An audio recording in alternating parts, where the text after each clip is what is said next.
is like a one-on-one conversation with God, and it really helps people get through hard times. Just as long as you're sincere and you really mean what you say when you're talking to God, that is what makes a good prayer. I don't think he prefers one prayer over the other because every prayer is personal. I think he likes us to, just pray. Good prayer is when you put a lot of meaning into it. Prayer is good because it's a way for you to make your relationship more personal with God, and it also strengthens your relationship with him. Prayer is a way that we can help find guidance, and it can help us change our decisions and work towards God's plan. I like to pray because it reminds me of who I am as a Catholic, and praying also helps me heal from things that bad happen. I pray the Hail Mary before I go to bed and when I wake up because it gives me comfort during the day. I do believe that prayer can really change the way things happen. God doesn't ignore certain prayers. He answers what he thinks will be fitting to his plan.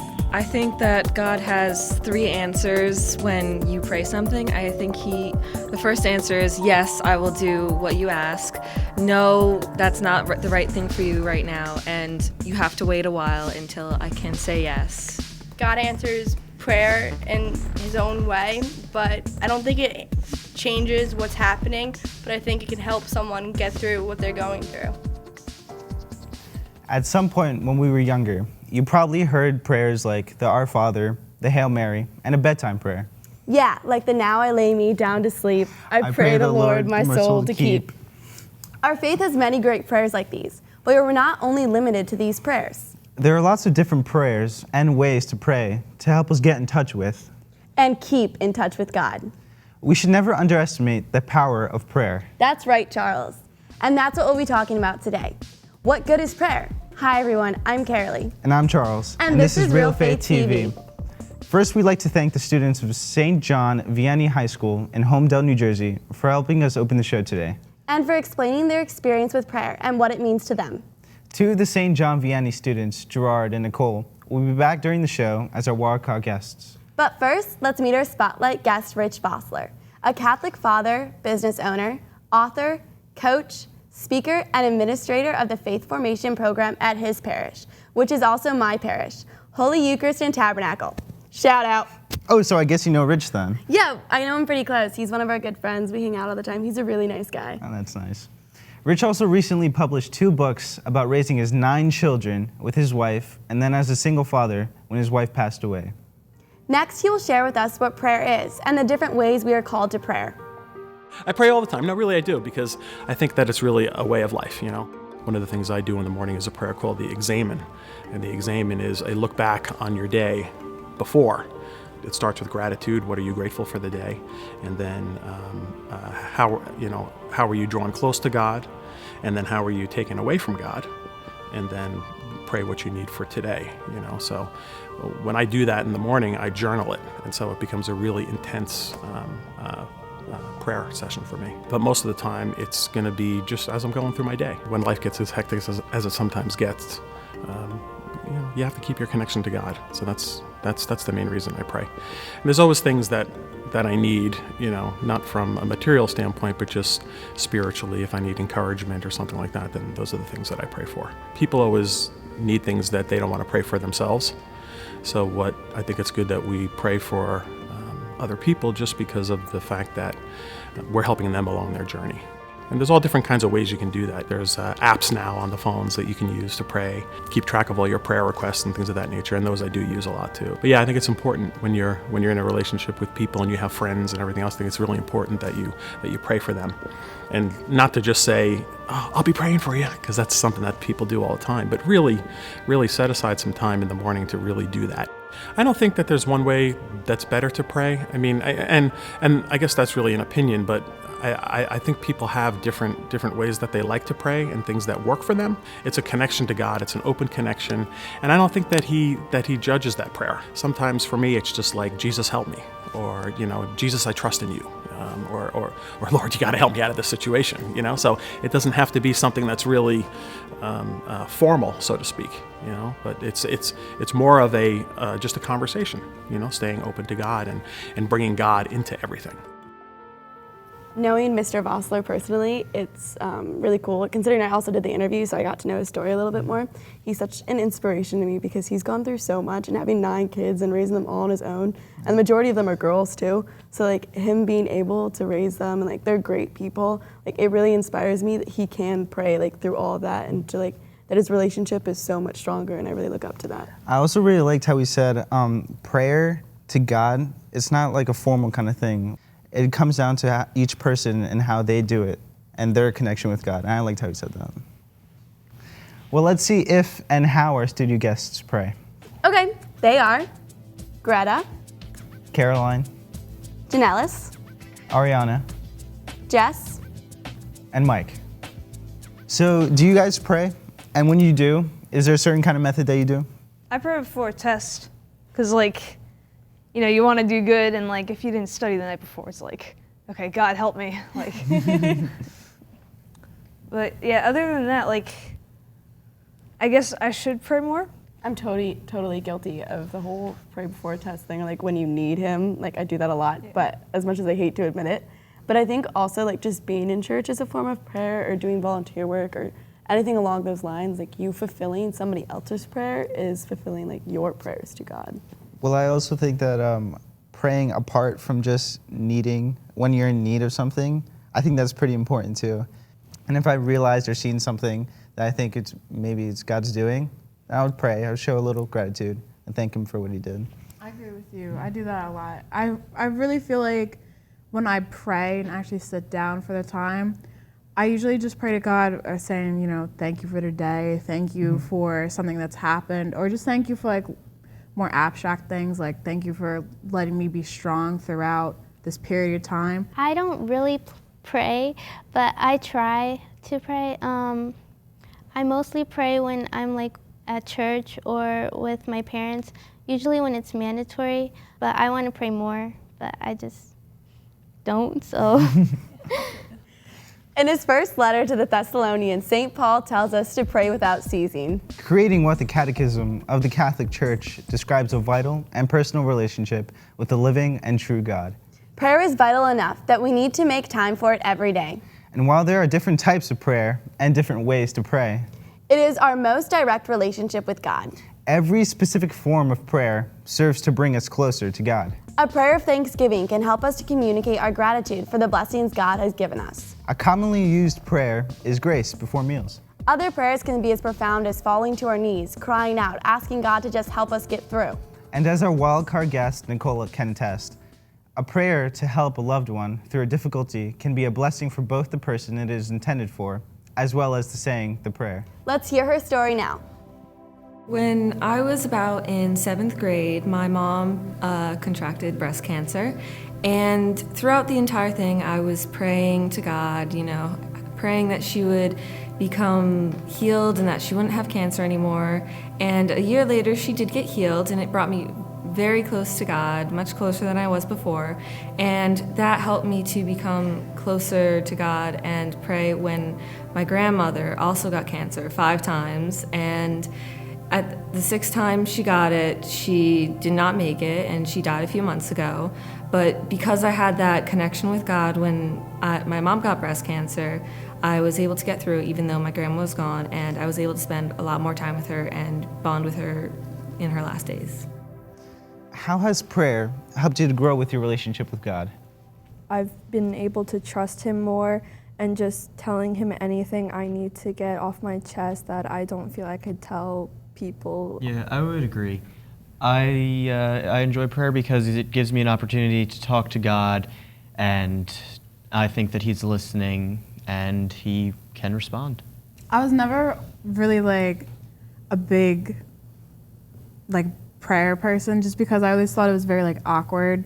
You know, you learn like growing up that you have to sit and fold your hands and everything. And I went to a retreat a little while ago, and we went to an adoration chapel, and everybody was praying, and I felt very awkward because I always thought it was a very personal thing.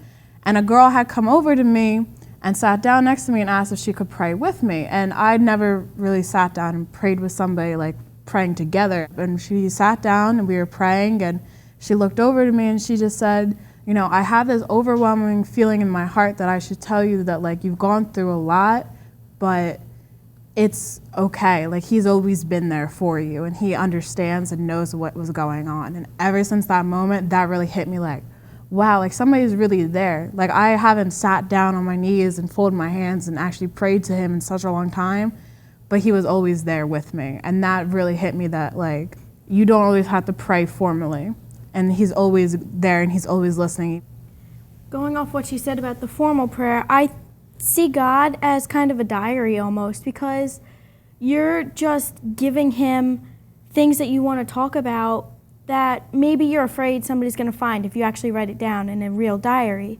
And you just tell God how you feel, and maybe you're not happy with the things that he's given you, or maybe you are. But it's just my way of talking to God, and that really helps me grow closer to him, because I want to come back and keep on telling him my feelings.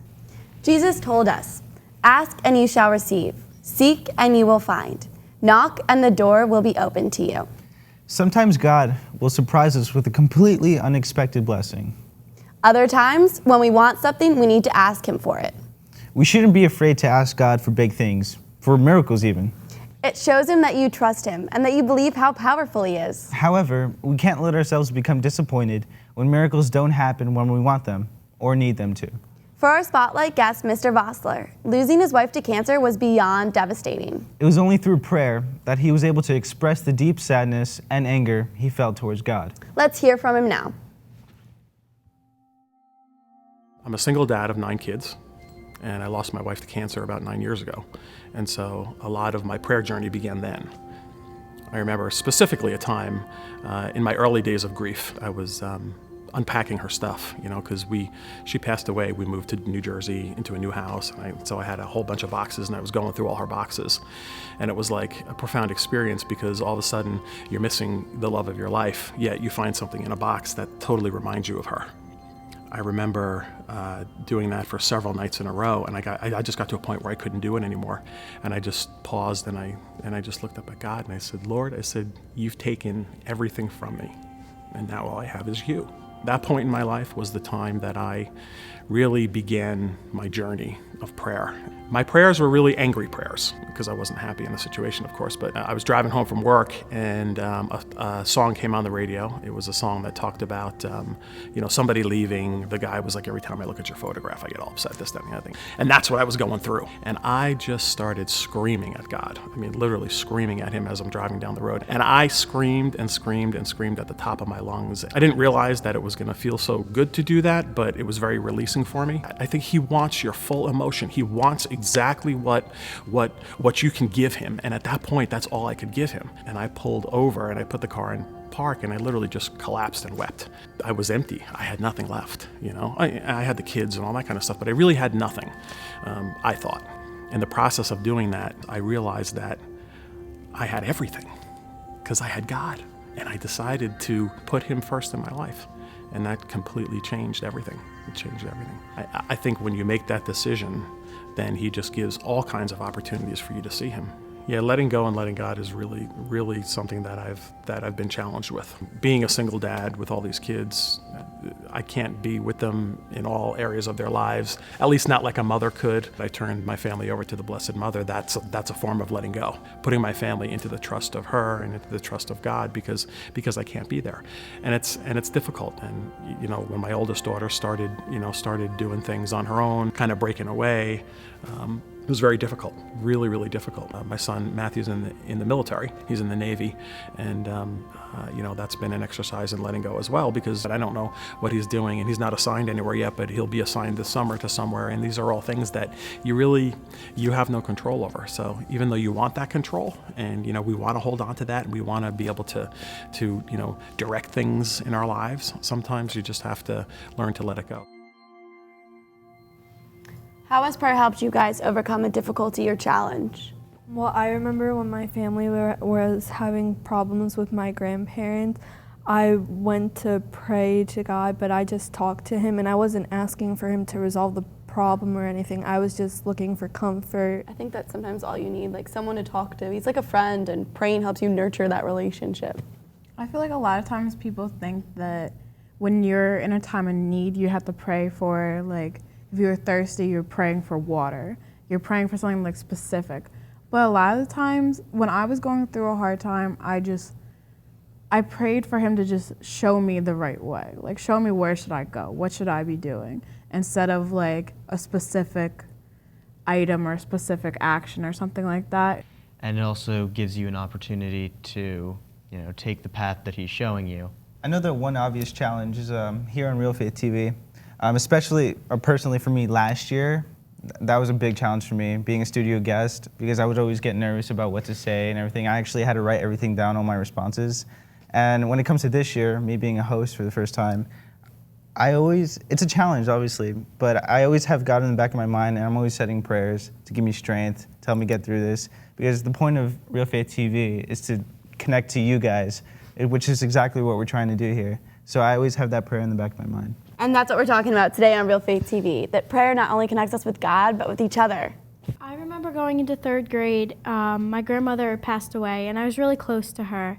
And I remember going out into my car whenever one of my family members made me mad or anything, and I would just talk to my grandmother. And I would also talk to God, and I'd be sobbing, and I'd ask God why he did this to me, but in return, I knew he didn't actually do it to me. It was just another bump in the road that we had to get over. There are probably many times when we have prayed for something and not received what we've asked for. It is easy to feel hurt and rejected by God when this happens. When, say, we don't get into the college we begged him for, or a loved one dies of illness despite how hard we prayed for them to survive. But even if God doesn't give us what we want, he always has a plan for us, even if we can't see it at the time. With any prayer, we should also ask God for his will to be done and ask him to give us peace with whatever the outcome might be. Let's go back to Mr. Vossler, where he'll discuss the things that we should expect when we pray. And how we shouldn't underestimate the changes that occur within us each time we pray.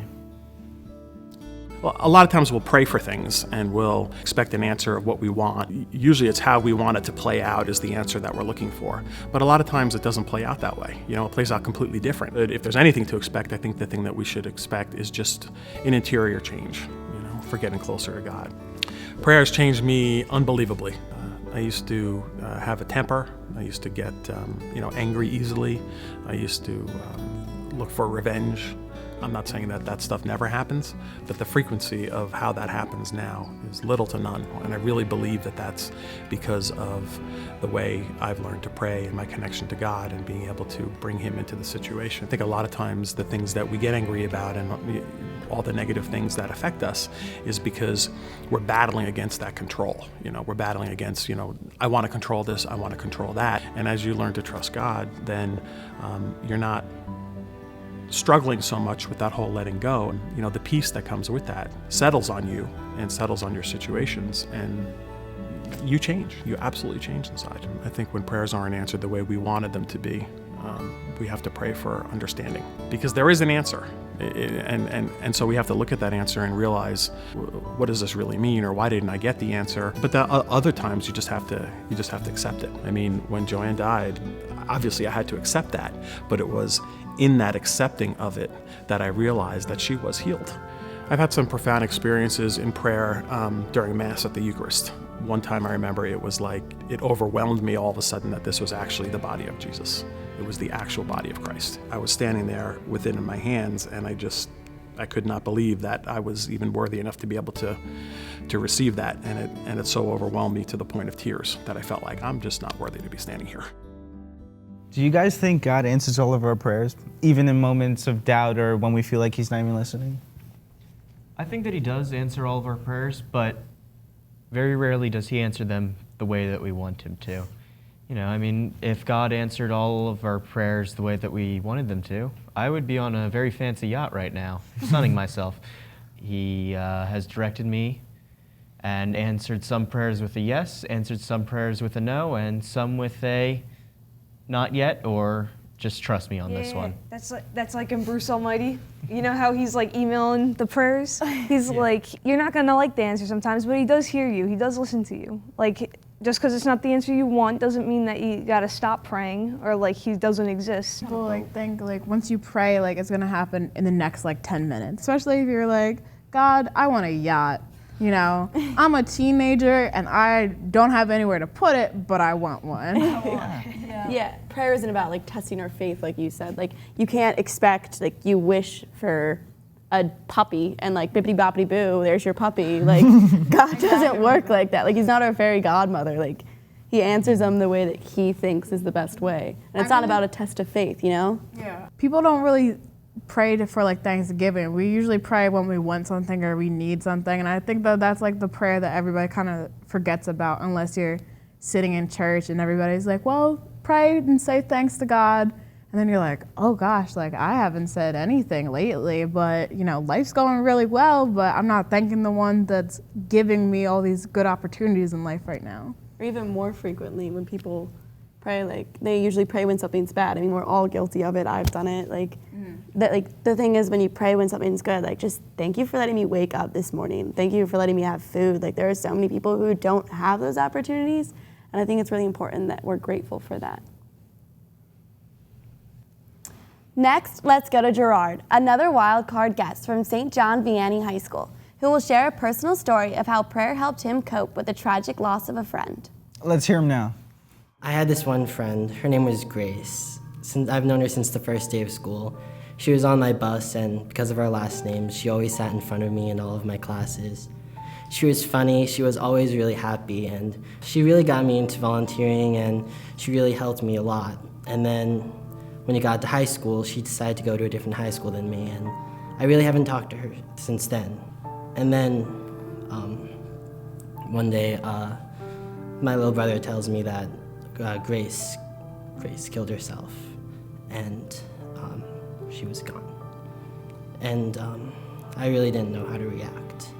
People just, I don't know, they tried to tell me how to feel, how I should be dealing with it.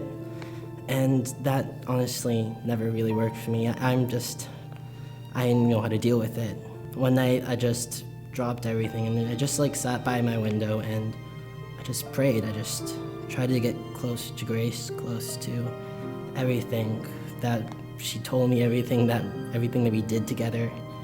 And I think just getting together with God to really help me understand like what happened. He's the only one who truly gets me, and he's the only thing that can truly comfort me. And I know that Grace is up there with him right now, and that made me feel better. That was the only thing that made me feel better.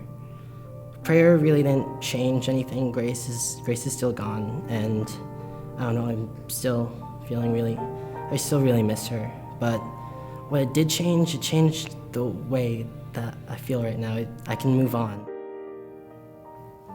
Maybe we find that when trying to pray, we just don't feel anything. We might hear people talk about letting God speak to us and feel like that never happens to us. Well, feeling God's presence in prayer makes things a lot easier. That's not always going to happen. Just by God seeing that we are trying is itself a prayer that He can recognize and use. So make prayer a regular routine and stick with it, even on the days you don't feel like it. Maybe this means spending 10 minutes every morning reflecting on what you want to accomplish that day.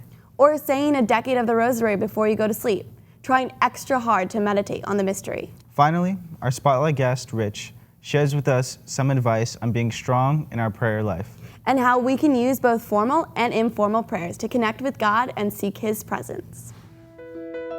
One of my models is Ignatius, and I just like the way of his awareness and his whole idea of finding God in all things. If you can learn how to find God in all things, then your whole life can become a prayer. Prayer advice for teens to get started: go to the Bible, because those are Jesus's words. Go to the 4 Gospels. It's always also good to do things like the rosary and to say those prayers that we learned as a child. If the other way is too difficult, to always go back to those Catholic prayers is really a good place to start because they anchor you.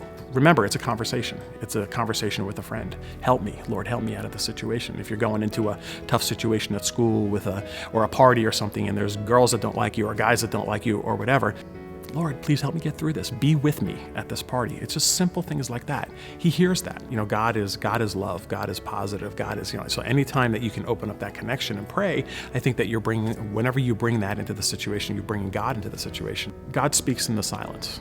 But what you want to do is you want to just quiet yourself down, put the phone away, get away from all distractions, and just listen. And sometimes you won't hear anything, but sometimes you'll get just clarity on something. And it's very hard today because of everything we have going on around us. Once you grab onto that silence, I think then that's where you begin to hear God. My oldest daughter was 13 when her mother died. You know, you're not going to explain to a 13-year-old, just go to church, everything's going to be better. Inherently, I know that that's true. But you can't explain that to, you know, teens and preteens. And some of them got really mad at God, and some of them are still really mad at God. You know, so my best teaching for them is my own example. I constantly pray for them and ask God to bring them back and to help them understand. In order to keep a healthy connection with God, we must make prayer a habit. When we make prayer a habit, we strive to walk with God at every moment of every day. So how are you strengthening your prayer life? We'd love to hear from you. Contact us at realfaithtv.com. Or shoot us a tweet. And we'll leave you today with this final thought. People often give up on prayer because they're afraid if they get their hopes up, they'll just be let down. As Christ tells us in the Gospel of Matthew, in order to receive, we need to ask. We need to take a leap of faith and be vulnerable and tell God what we really want. What we want so badly that we're afraid to get our hopes up for it. Don't let fear of getting hurt keep you from telling God what's most important to you. Thanks for watching. We'll see you next time on Real Faith TV. God bless.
The average text takes your eyes off the road for nearly 5 seconds.